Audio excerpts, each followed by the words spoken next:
Ní bheith ach trí earn ó rain dóbí fós a gimmert a rain a dó an bhíonn se hóing nar a hagan estrach dúr an gomórtas. Tiit an trí earn ag bon na strathe go rain a trí. Ag dulis das a léir seo bhí Ros Comáin in mhail ísú céime, fad is bhí dúnagáil ar breir difrioch scór for ach meas na trí earn ag bar. Cúga có a tharach an seansas fear dó féin ísú céime cheachant. Tomás Macatír a hamon trátrachta.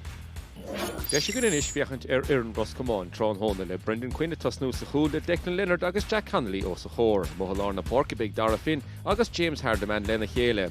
Tasníon iver a hochtíag Brendan Mulroy ar na hat slot le captain an Ireland Adam Donnelly istíg iman le Carnoige. Badún nGall sé Luke White big istíg sa chúl le Stephen McBride istíg man lán chúlaí, Mohalar na Porkabig Sean McVeigh agus Gerard Gilmore lena chéile bótabán eile. Chun tusig tá captain istíg sa chúna Conor Gartland agus Liam McKinney ar iman le Carnoige trán hóna có.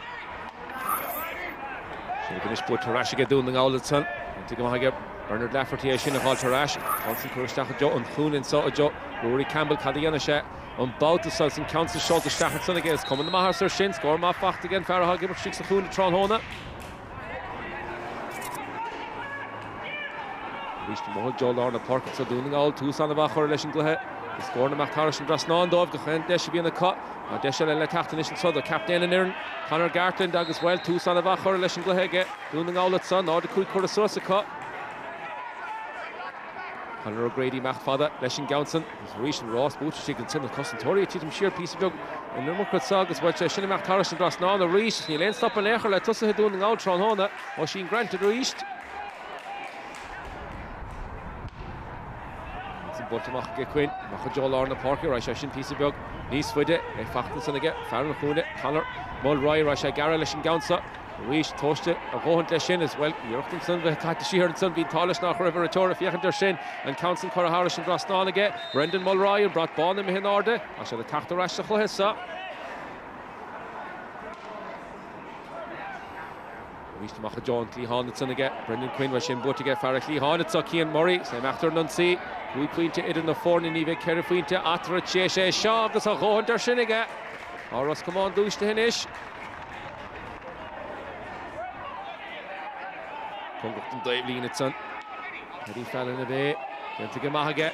Consan seo isteach John Fardain séireach ibar a hochtíagar a Rom trán hóna aige Brendan Mulroy agus socró sé sísan sa Green-díreach riimiis le haum agus é sin Coraharish sin Breathnaigh aige. Well Ros Comáin dúiste hin sa Rís. More cut to Stachge, return lane over say Button Sinnige. James Hardiman and Mohalar na Parkins, which I'm after go score and so is Nivek fact. After in its score of on Cheshire Gownson. The end to go home to again. Queen of Shearer, clár score be. Doing all Shea Free to Hunkeen and so. So he had la Reish, Shachsadar la had son, in fact, after a kind point of oil as well. The Girach tell him after Stachan so, which I should have young man, Stachan John Voskatsa, a hair shin Marvada. Ah, count even a father get Brendan Mulroy. You're a fact lad yell of it sunning well as ask Ros Comáin and a skill into na sport to get cool fact to get Ros Comáin is Hunkeen. Doing all the nish Hundiger clár score near other Sula shit. Then to go back get Cian Murray Bautison. Hunkeen reached the Hoshel and Oisin Grant. Agus Liam McKinney a Gobrún and the Chéile agus I should Coraharish and Breathnaigh the will. On Baron and Light a piece of bugger cut. Brendan McIntyre new Brian McIntyre then to come on son. He Garrett cheated Sugus say Rod and saw Jack O'Loughlin the Cahill Ganzi even if his Shea which had the Machlin Keen let's score of on top.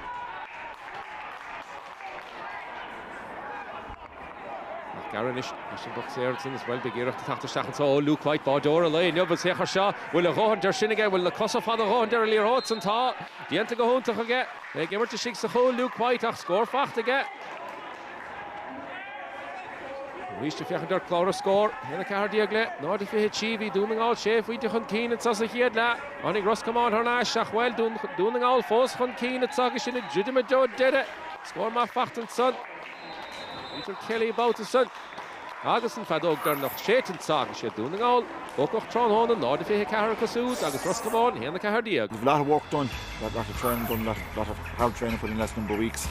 Maybe that makes something for us to look at, but it's not an excuse. It's not an excuse. The first half was disappointing to start with nGall yet. Fantastic we are next to she.